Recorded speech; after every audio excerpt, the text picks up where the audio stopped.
ഖത്തറിലെ Ras Laffan വ്യവസായ കേന്ദ്രത്തിലുണ്ടായ സ്ഫോടനത്തിൽ മരിച്ച കോഴിക്കോട് വടകര തൂണേരി സ്വദേശി അർജുന്റെ മൃതദേഹം വീട്ടിലെത്തിച്ചു. മൃതദേഹം രാവിലെ 8 മണിക്ക് വീട്ടുവളപ്പിൽ സംസ്കരിക്കും.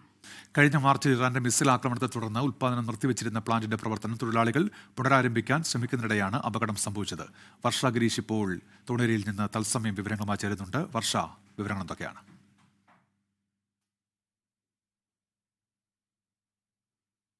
ഉന്മേഷ്, ഞാനിപ്പോൾ ഉള്ളത് അർജുൻ്റെ വീടിന് മുൻപിലാണ്. അല്പം മുമ്പാണ് 6:30യോടെയാണ് അർജുൻ്റെ മൃതദേഹം ഈ തൂണേരിയിലെ വീട്ടിലെത്തിച്ചത്. പുലർച്ചെ 2:30ഓടെ കരിപ്പൂർ വിമാനത്താവളത്തിലെത്തിക്കുകയായിരുന്നു. തുടർന്ന് ഇവിടെ 6:30ഓടെ ബന്ധുക്കൾ മൃതദേഹം ഏറ്റുവാങ്ങി. എന്തായാലും അതിദാരുണമായ ഒരു സംഭവം തന്നെയാണ്. കേവലം 30 വയസ്സ് മാത്രമുള്ള ഒരു ചെറുപ്പക്കാരനാണ് അർജുൻ എന്ന് പറയുന്നത്. ഖത്തറിലെ റാസ് റഫാനിലുള്ള ഗ്യാസ് ഫാക്ടറിയിലുണ്ടായ അപകടത്തെ തുടർന്നാണ് കഴിഞ്ഞ ഞായറാഴ്ച അർജുൻ മരിക്കുന്നത്. കോഴിക്കോട് നാദാപുരം പുറമേനി കരിയുള്ളതിൽ സ്വദേശിയാണ് അർജുൻ. ഈ കഴിഞ്ഞ ഞായറാഴ്ച രാത്രിയിലുണ്ടായ അപകടത്തെക്കുറിച്ച് പിന്നീട് ഒരു ദിവസങ്ങൾക്ക് ശേഷമാണ് ബന്ധുക്കൾ അറിയുന്നത്. ഈ കഴിഞ്ഞ 4 വർഷമായി അർജുൻ ഈ കമ്പനിയിലെ സൂപ്പർവൈസറായി ജോലി ചെയ്യുകയായിരുന്നു.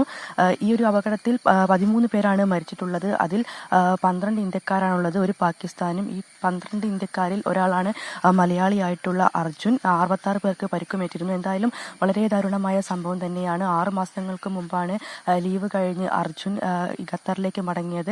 കഴിഞ്ഞ വർഷമാണ് അർജുൻ്റെ വിവാഹം കഴിഞ്ഞത്. അങ്ങനെ വളരെ സന്തോഷം നിറഞ്ഞൊരു വീടിൻ്റെ സാഹചര്യമായിരുന്നു ഇവിടെ ഉണ്ടായിരുന്നത്. എന്നാൽ ഈ അർജുൻ്റെ മരണ വാർത്ത അറിഞ്ഞതോടെ നാടും വീടും ആകെ ഒരു വളരെ നിസ്സഹമായ ഒരു അവസ്ഥയിലാണ്. കാരണം അത്ര ചെറിയ പ്രായത്തിലുള്ള ഒരാളാണ് ഇപ്പോൾ ഇവരെ വിട്ടുപോയിട്ടുള്ളത്. കുടുംബമെല്ലാം വളരെ വേദനയിലാണ്. കഴിഞ്ഞ 3-4 ദിവസമായി അർജുൻ്റെ മൃതദേഹം നാട്ടിലെത്തിക്കാനുള്ള തിരക്കത്തിലായിരുന്നു കുടുംബങ്ങളും അതേപോലെ തന്നെ നാട്ടുകാരും എല്ലാവരും. എന്തായാലും മൃതദേഹം ഇവിടെ എത്തിച്ചിട്ടുണ്ട്. ഇനി ഏകദേശം 8 മണിയോടുകൂടി വീട്ടുവളപ്പിൽ തന്നെയായിരിക്കും സംസ്കാരം.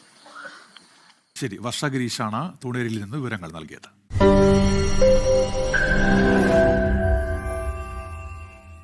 ലോകത്തെവിടെയായാലും ഏത് സമയത്തും 24 വാർത്തകളും ഓഗ്മെന്റഡ് റിയാലിറ്റി പാക്കേജുകളും എക്സ്പ്ലെയിനറുകളും വിശദമായി കാണാൻ ഞങ്ങളുടെ യൂട്യൂബ് ചാനൽ നിങ്ങൾക്ക് സബ്സ്ക്രൈബ് ചെയ്യാം.